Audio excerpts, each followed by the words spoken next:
All right.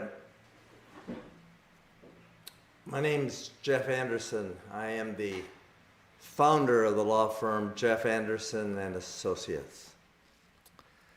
We're here today warning New Yorkers that hundreds of accused child molesting clerics and employees and former employees are at risk for hurting other kids. We know this because we have excavated all of the filings that have been made to date across the state of New York, and naming the individual offenders, perpetrators, who are accused in the civil suits brought under the Child Victims Act.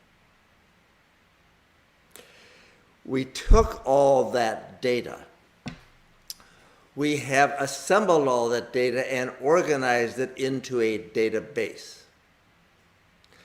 to be navigated and publicly available on our website now by offender, accused in the suits, by parish, by diocese, and it is now up. And it is an assembly of data that has been made from the opening of the window for survivors to bring civil suits for childhood sexual abuse that began in 2019, and this data was assembled up until May 31st of this year.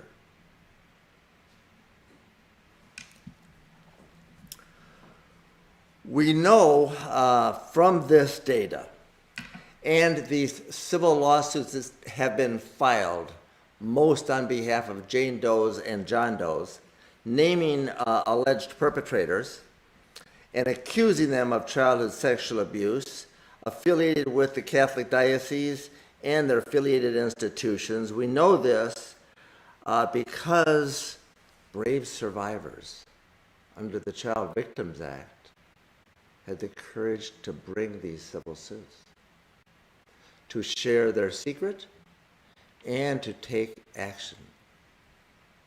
We know that. And we know that any of these offenders named and still alive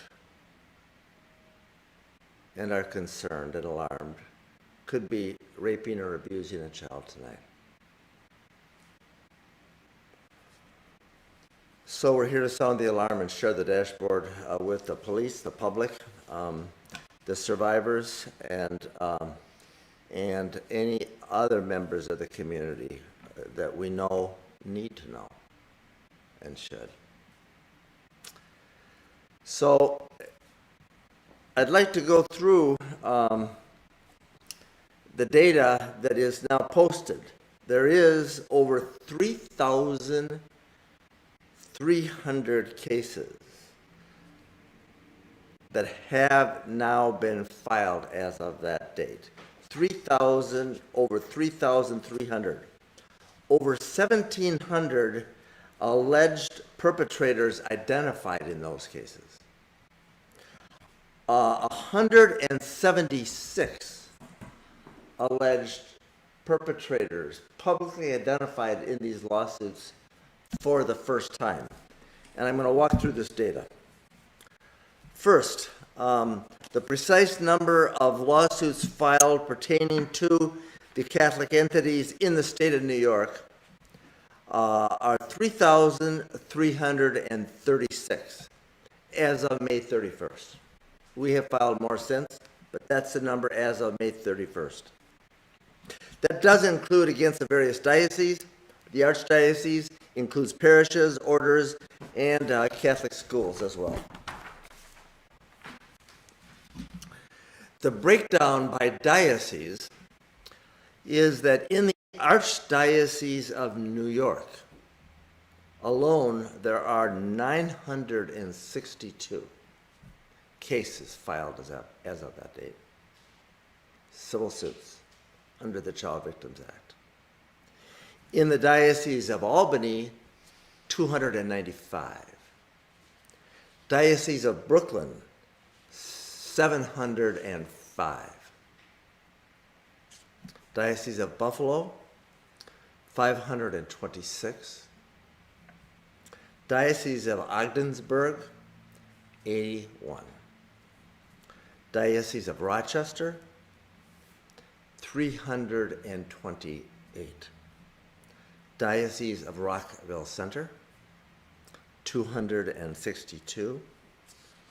Diocese of Syracuse, 179.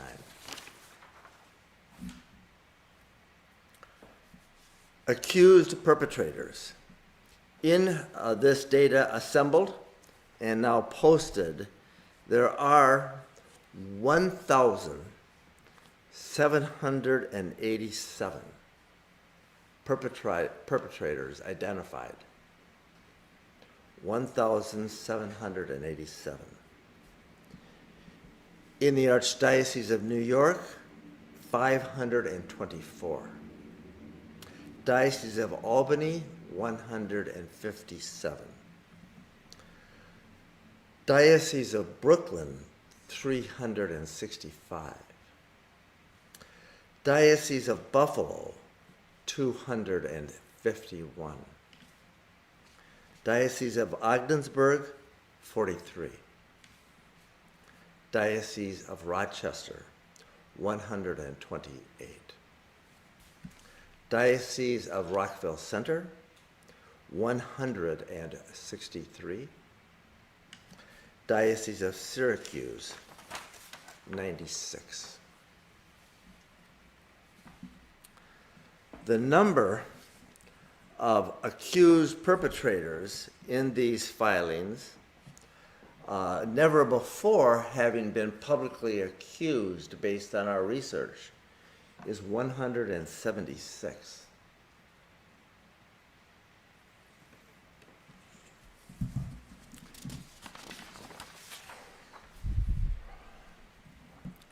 There are, and in this database also, in that 176, these names are posted. And there they are.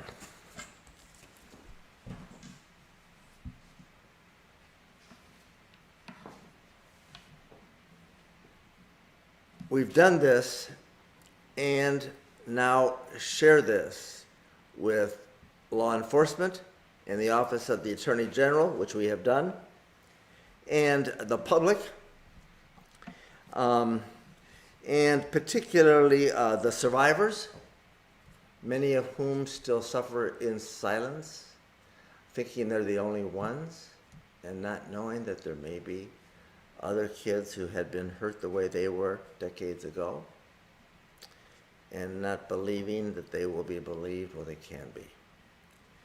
And so we want folks to know, and we want survivors and witnesses and whistleblowers to know that they can and should send any information to us. And law enforcement concerning any of these individuals we've identified or any others that they believe abused them. And especially if any of these individuals identified in these suits, named before or not named before today, are working around kids, driving a bus, volunteering in a daycare center, or in a school, or wherever.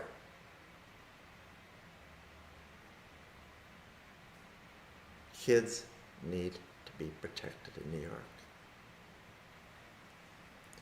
And we, and survivors, and the public can be a part of making sure that happens, armed with this information and all the other information that's been assembled through these civil suits that have been brought under the Child Victims Act.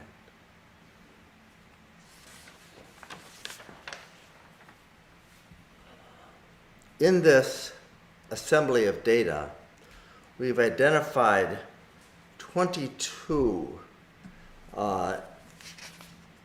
individuals accused of childhood sexual abuse that we have been able to confirm are still alive.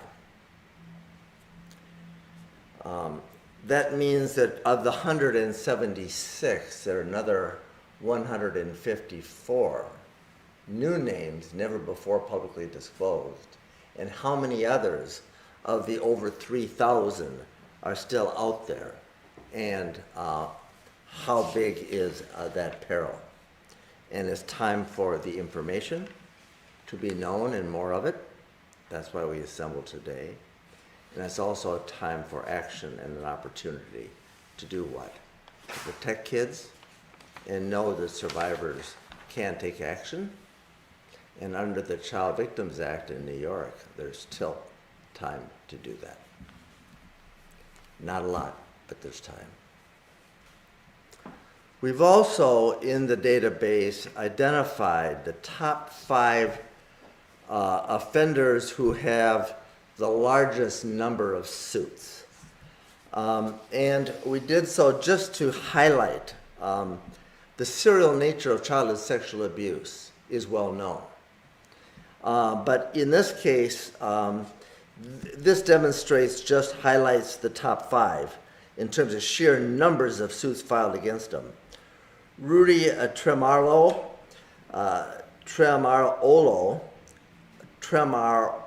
in the Archdiocese of New York, there are 60 cases filed against him.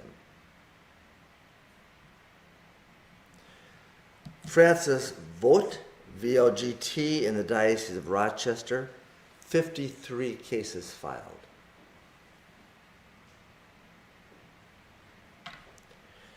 In the Archdiocese of New York, and Edwin Ted Gaynor, 30 lawsuits filed, naming him as the offender. He is a layperson, as is Tremaroli. In the Diocese of Buffalo, Donald W. Becker, 26 lawsuits filed. In the Diocese of Rochester,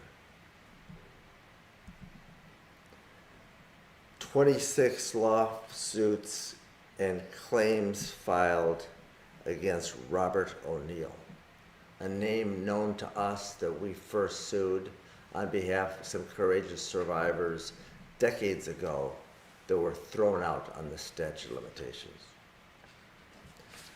The statute of limitations no longer bars survivors from identifying the offenders, such as Robert O'Neill and others, and now gives survivors a chance to take a civil action, identify the offender, and hold the institution and or organization accountable that permitted it to occur.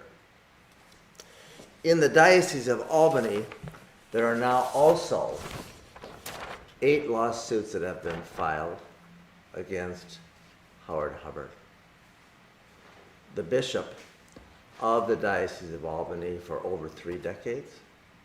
He's been named as an offender under the Child Victims Act in 8 separate cases.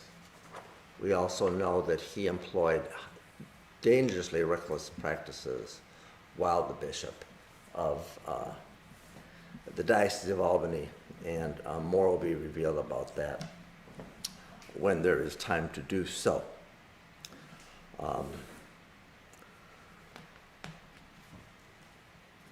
The database demonstrates what we do know based on the filings that have been made through May 31st, and we've made many filings since.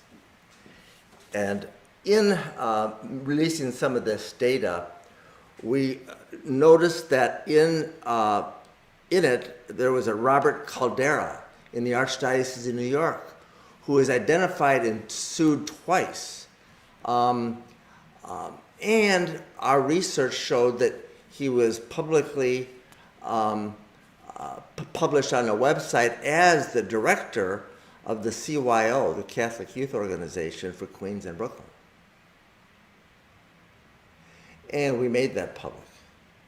And we made his name public and his position as they're reported by them to be public just a week ago. That day we learned that they had removed him, but we also learned that nobody else had been told until we told them all, including law enforcement.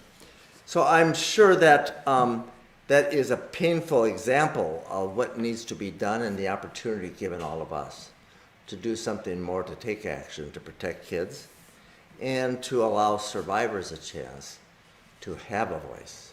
Survivors a chance like they've never had before in New York to take a legal action as a Jane Doe, as a John Doe. Preserve your privacy, but at the same time identify the offender that created a horror in your own life. And also knowing that that action has a chance of protecting other kids and helping other survivors realize they're not the only ones, and inspiring them to take their power back and to share that secret and to do something about it instead of suffering in silence and fear. And I think it needs to be said, having worked with survivors for 4 decades and our whole team being trauma-informed in this space, know how hard it is to just even talk about this, much less contemplating a legal civil action. And we fully appreciate that, but we also appreciate the perils that have existed, past and present and in real time right now. And survivors are given a chance under the Child Victims Act to stand up for themselves and other kids to protect them. And maybe even save them.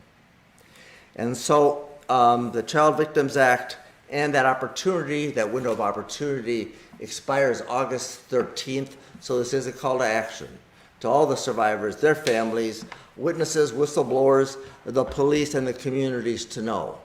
There is a lot to be known here, and there's a lot more to do, and there's an opportunity to do it, and we're so grateful to all the survivors for their bravery and their courage in standing up and for their truth and working with us and so many across this state to make a difference, to clean it up and to make it safer and to protect kids. And I just am going to turn this over to Mike Finnegan, my colleague, to talk about navigating the database and getting into it and getting down to it.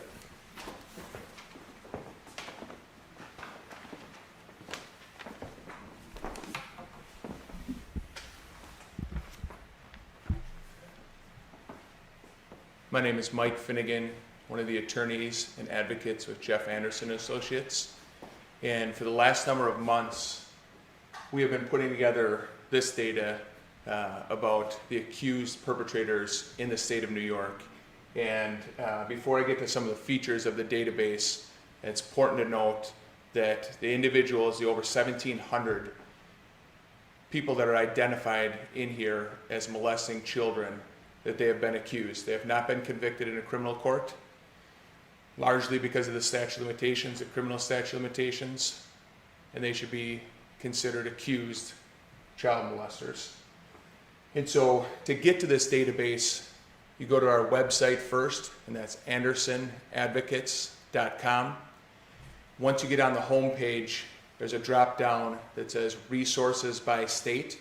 If you click on New York State, once you're on that page, this dashboard database is embedded into that page, and you can get onto it and click on it. Once we're on this, it has a bunch of features. Right now, the piece that's up has the overall numbers. So all of New York, all of the lawsuits, the over 3,000 that have been filed under the Child Victims Act up until May 31st. And then if we click on any one of the dioceses here, it'll tell us the individual numbers, the percentages of those lawsuits, and how many are filed in the Archdiocese of New York here.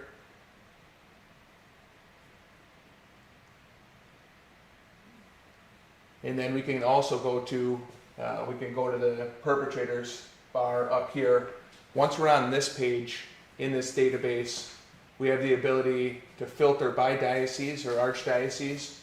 And so here we've clicked on New York, and what that does then is gives us all the perpetrators, the hundreds and hundreds of perpetrators that have been accused in the Archdiocese of New York. And that feature is there for every single diocese in the state. We can also filter by what role they played, and so we could filter just out for bishops. And so once we do that, it'll populate all the bishops who have been accused within the Archdiocese of New York. And then right in the middle of this, the last feature is a search function. And so any perpetrator that you want to search, any survivors that's out there, any whistleblower, any witness that wants to know, has there been an accusation yet under the Child Victims Act for a specific priest, a specific perpetrator that they know about? You can type their name, their last name here, and we're going to type in Paddock. It's John Paddock. And what we see is total, there's 8 enforced, there's 12 total lawsuits. 12 total lawsuits that have been filed where John Paddock has been named as molesting children within the Archdiocese of New York. And this gives that data right there for anybody to see. The last thing that I want to say and express is gratitude to the survivors. There are over 3,000 men and women who had the courage to stand up, speak out, and identify these over 1,700 alleged perpetrators in New York. Each and every one of you made that step. Each and every one of you took that courageous act. And this data is now here because of you. And children are better protected in New York. This cover-up and concealment has been exposed because of you.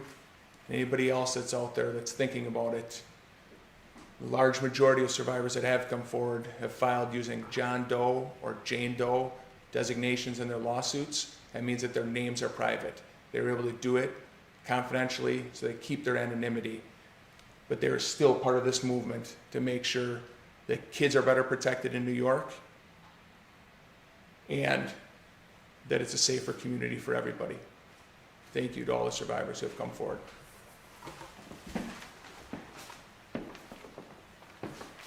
All right, thank you, Mike Finnegan. We'll take questions. Thank you, Jeff. Thank you, Mike.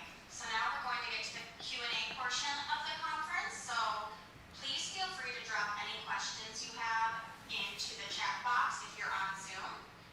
Later on, we'll also allow people to go off mute and ask questions. So we do have some questions that were submitted.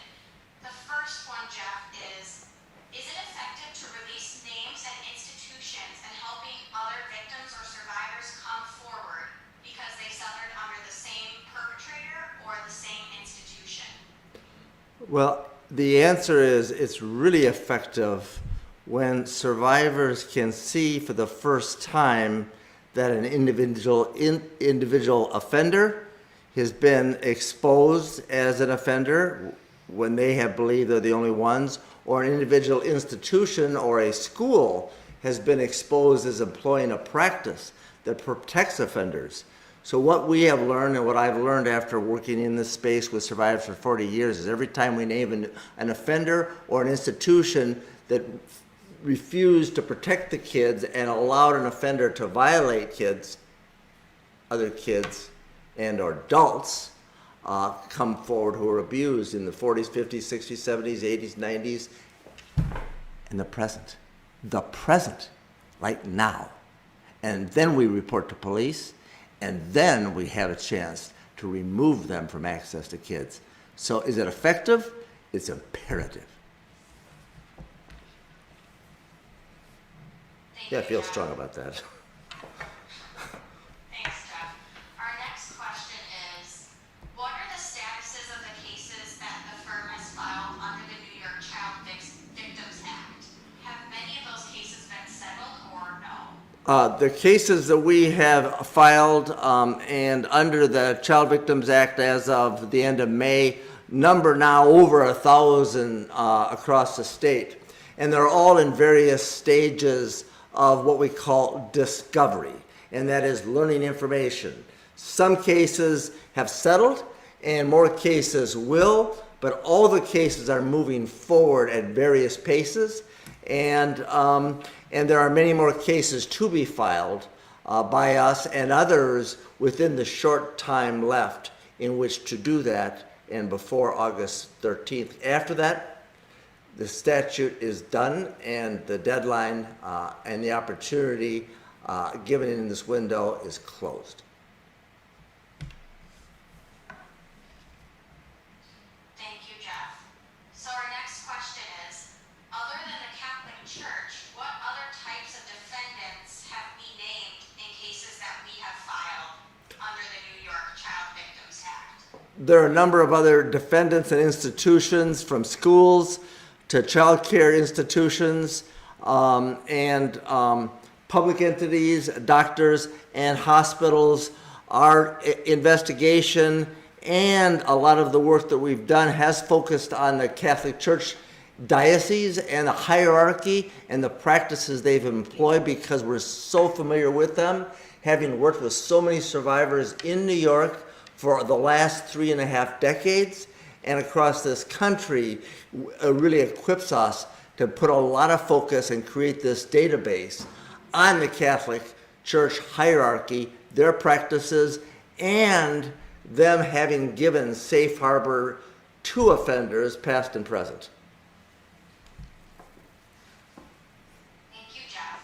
So our next question is, have you represented any survivors who do not have a large organization to sue, like the Archdiocese?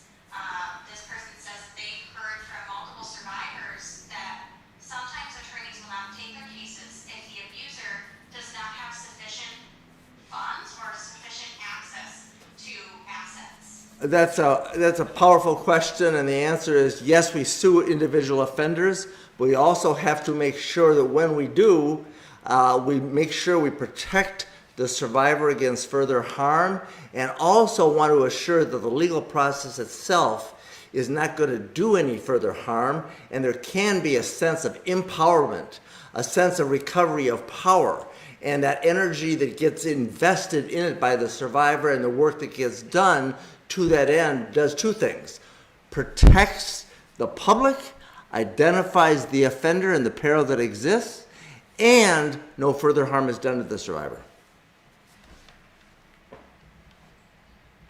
Thank you, Jeff. So our next question is regarding the status of accused offenders who are not currently accounted for. How are we trying to locate them, and how do we go about figuring out what their status is? Well, we use our own investigation and, of course, the internet and all the lists that have been published and all the things that have been made public to help assemble a lot of data that is not in this database, but also on our website. And so this is a rigorous electronic investigation that we continue to do with really professional resources, and we have over 25 advocates who are working with us, and our 18 attorneys to that end. But the reality is we need help.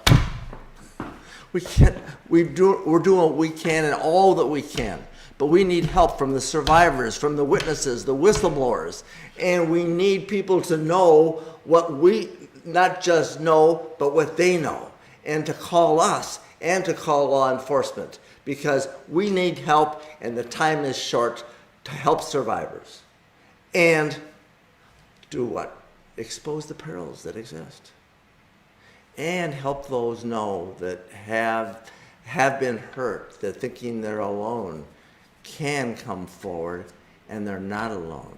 That there are so many more offenders that can be named in suits that have yet to be and can be done in the next few weeks.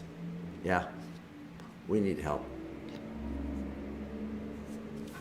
Thank you, Jeff. So that concludes the questions that have